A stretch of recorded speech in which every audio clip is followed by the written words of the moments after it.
Welcome to 100 Yards of Football this morning. It's our history special. And today we're going to highlight the Dallas Cowboys from 1992 to 1995. If you like the video this morning, please come in and share it. I'm your host, Vincent Turner. And boy, we got a nice video today. And also to my producer who does an outstanding job every week. Sometimes I want to apologize to him, but he's a guy that's put me to a place that I never thought I'd dream I'd be at today. My man, Mr. Jeremiah Long. Thank you, sir. So let's talk about the Dallas Cowboys. The most hated, most lovable franchise in all of the National Football League. And before I get started, it's that famous saying, how about them Cowboys? And boy, 1992 to 1995 was special. I think it was the best time in the National Football League that you can have. You had J.R. Ewing going in Dallas. You had the Dallas Cowboys at a level that was unassumable. You had the three triplets. One out of the University of Oklahoma by the name of Troy Aikman that played quarterback. Another one out of the University of Florida, out of Pensacola by the name of Emmitt Smith that ran that rock. And then you had the playmaker, the flamboyant, Michael Irvin from South Florida. Boy, it was a great time and being a Dallas Cowboys fan. But let's start where this history started in 1992. If you're a true Cowboy fan like I've been since I've been 6 years old, 1966 was my first time being a fan. And the reason I became a Dallas Cowboys fan is because I lived in the 901, Memphis, Tennessee, and they was the local team affiliate. So I got to see the Cowboys every weekend. I fell in love with their white jerseys. I fell in love with that silver and blue. 1966, I can remember Bob Hayes, Don Perkins, Bob Lilly, Don the Dan Meredith. Then I started growing into watching them every year. Then I remember the Super Bowl years, 1972, and I was able to stand up with pride on my chest. And I said again, how about them Cowboys? When Roger Staubach, Bob Lilly, Dwayne Thomas, Kevin Hill won that first Super Bowl. Then going back to my senior year in high school in 1978, they were special when they had the good-looking running back by the name of Tony Dorsett, the young man out of Tennessee State, Mr. Ed Too Tall Jones, Harvey Martin, Randy White, Butch Johnson, and Roger Staubach got his second ring. But man, 1992, it was a special time. As I just mentioned, the dynasty was built. But the dynasty didn't get built till 1989 when a young man out of the University of Arkansas, how ironic, a school I graduated from in 1982, bought the team. And his name was Jerry Jones.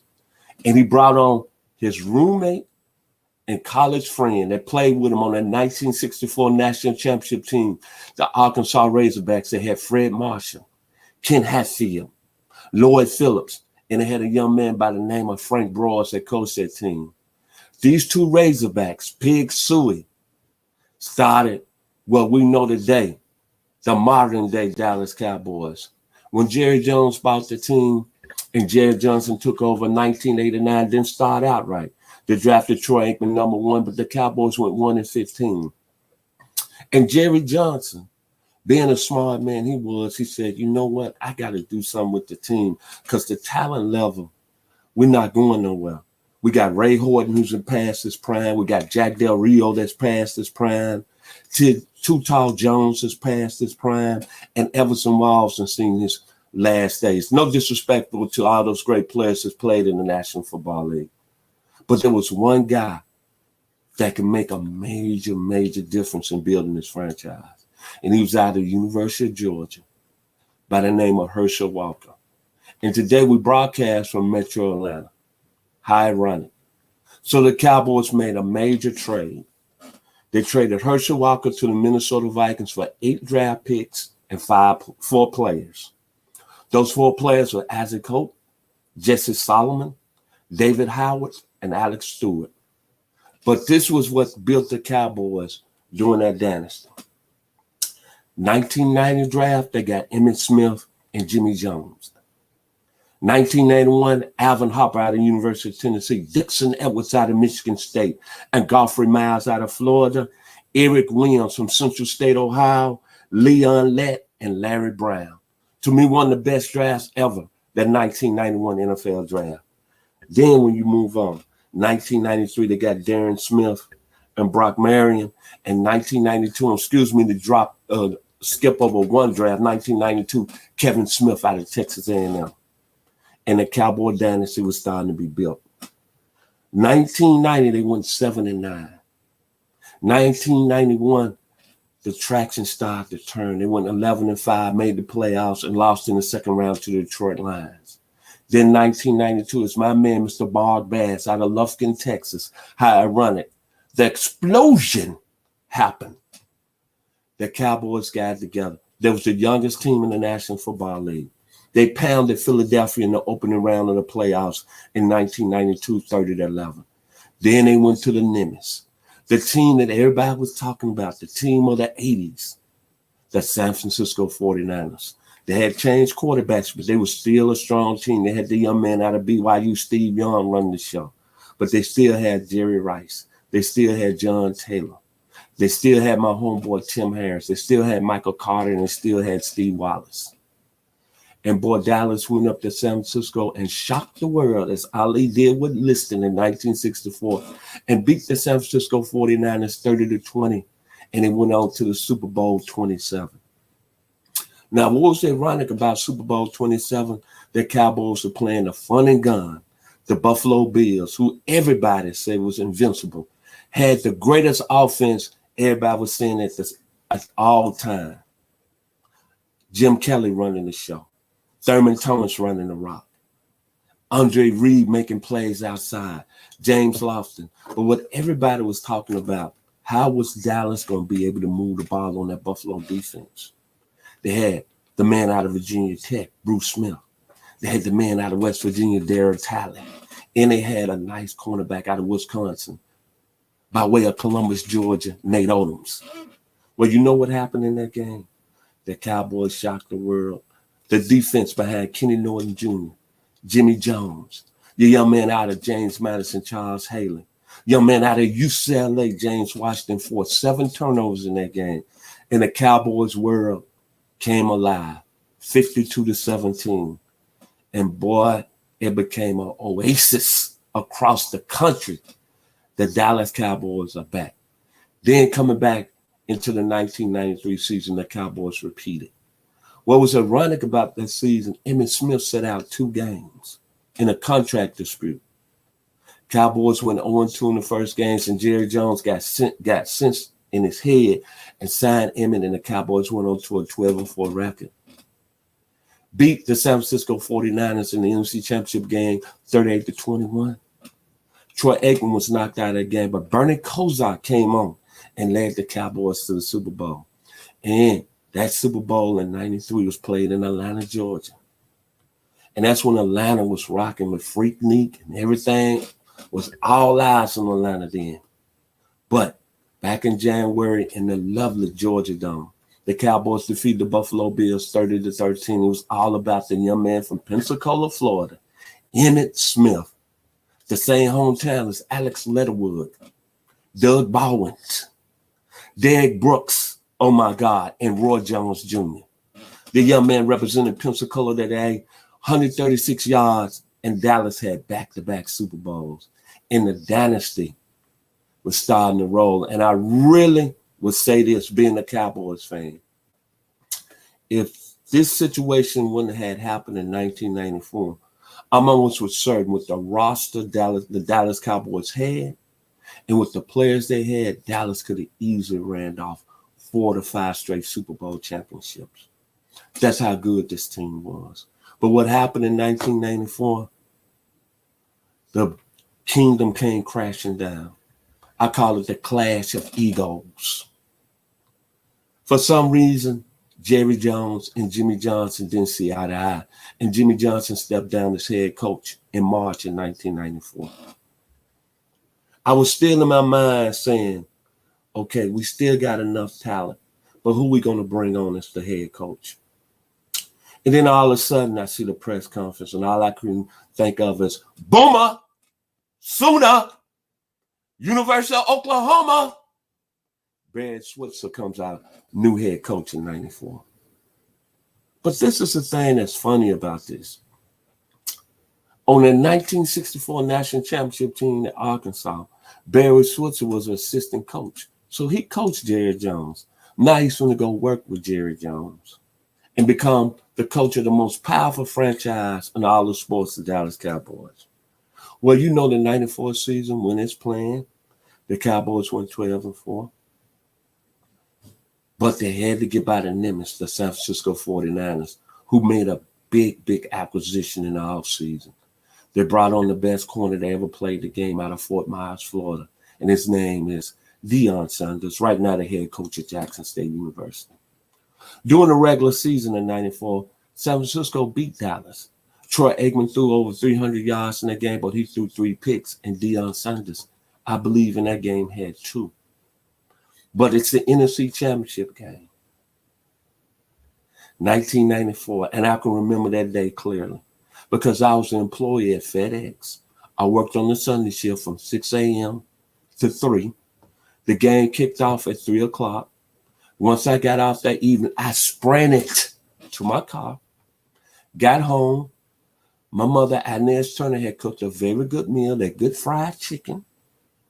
And I had some nice apple pie to go along with that vanilla ice cream. And my dad was right there watching, and he was giving me a hard time. My father, Chester Turner, happy early Father's Day. He said the Cowboys are going down today simply because they got the trifecta.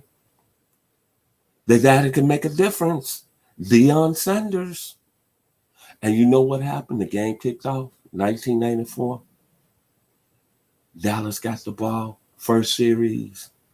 A young man from Jacksonville State, about 5'9", about 2.5 hours down the road, Mr. Eric Davis, picked off Troy Aikman 44 yards and went in the end zone, and Candlestick Park erupted. And I knew in my mind that it wasn't going to be the Dallas Cowboys day. Well, what happened after that? Eric Davis caused the fumble, Mike Irvin on the next possession. Frisco goes in, it's 14-9. Then on the ensuing kickoff, Kevin Williams fumble. Frisco goes again, it's 21-0 with almost 8 minutes in the first quarter. And I know the game was over. But the play that really hurt my heart, Dallas ended up losing that game 38-28, was that 12 seconds before halftime, Jerry Rice is on the flank, about 35 yards, from getting into the end zone. Larry Brown is in off coverage, playing almost 8 yards deep, and Jerry Rice still gets past him and James Washington for a touchdown in the corner end zone. And the young man from the state of Mississippi State Valley Finest, catches a touchdown. It's 31-14. Game is over. As I just mentioned, Dallas loses that football game 38-28. Then coming back into the next season, 1995. There's a lot of people, including Cowboy fans, what are we going to do? But this is another trifecta, another game changer. Deion Sanders is a free agent. And the day he signed with the Cowboys, I was working at my job in FedEx on Sunday. And I heard the news that Friday, and I went to the job proud as ever.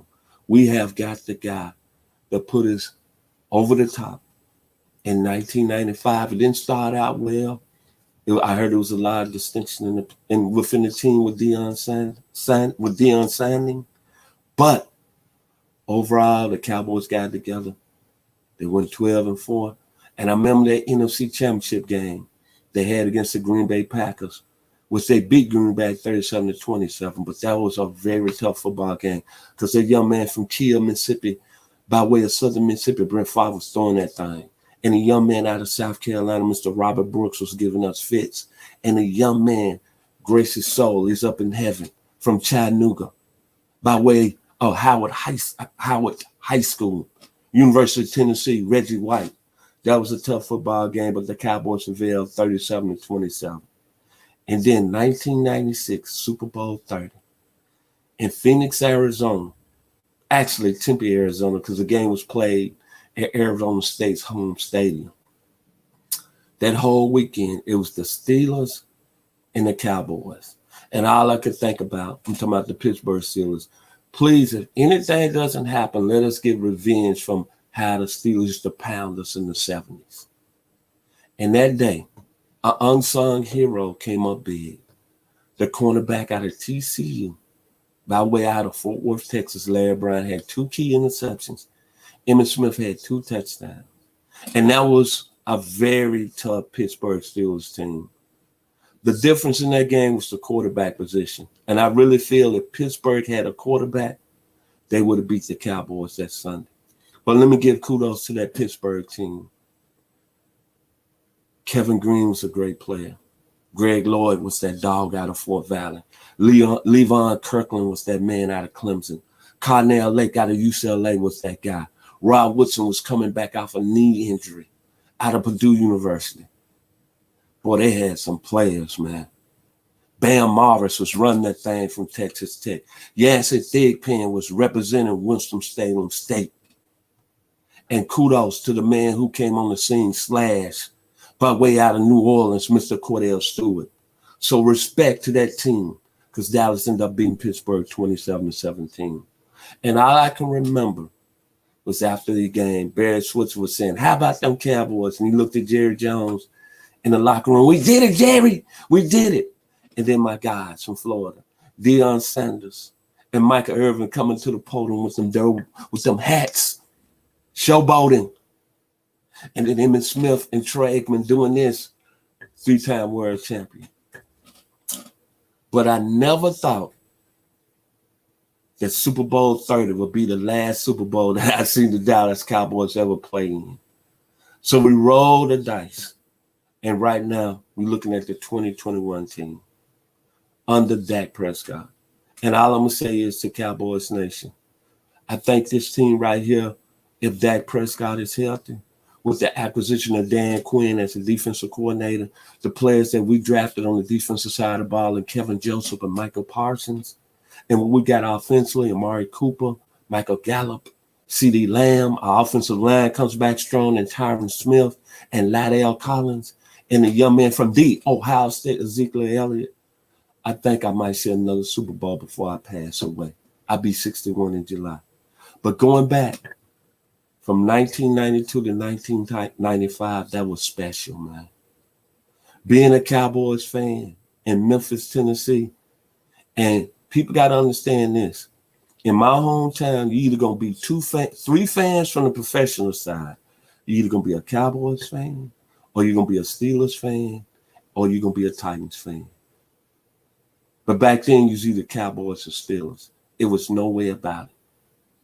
And I love that franchise. I love everything about it.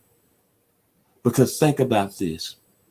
Even though the Cowboys have had problems over the years and haven't won the Super Bowl since 1996, but when you look at it, it's still the most powerful franchise in all of professional sports.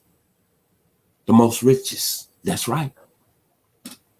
And the young man from Little Rock, Arkansas, even though the Cowboys had not won a Super Bowl since 1996, he's taken that franchise to a level I never thought from a marketing standpoint. That's why when we in June, right now, that's why we talking about the Dallas Cowboys.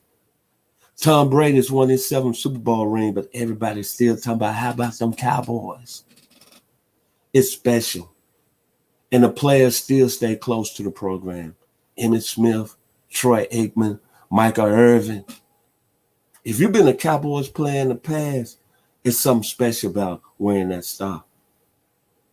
In 1992 to 1995, it was special. So thank you, Charles Haley. Thank you, Jimmy Jones. Thank you, Kenny Norton Jr. Thank you, Emmitt Smith. Thank you, Alvin Harper. Thank you, Joe Fishback. Thank you, Clayton Holmes. Thank you, Eric Williams. Thank you, Mark Semnowski. Thank you, Mark Tournay. Thank you, Jerry Jones. I'm going to love the Cowboys till I die. So I'm going to end it today. Back when the Cowboys were rocking, I'm going to go with the great poet. He had a song out. His name was Horace Brown. 1 for the money, 2 for the show, 3 for the honeys. The Dallas Cowboys are rolling in the 90s, and they going to come back in 2021. Let me tell you again. 1 for the money, 2 for the show, 3 for the honeys. 2021. Dak Prescott, Ezekiel Elliott, Tyron Smith, Michael Parsons, DeMarcus Lawrence. How about them Cowboys? Thank you to my producer, the #1 guy in the world doing this at 100 Yards Football, Mr. Jeremiah Long. Y'all have a blessed day.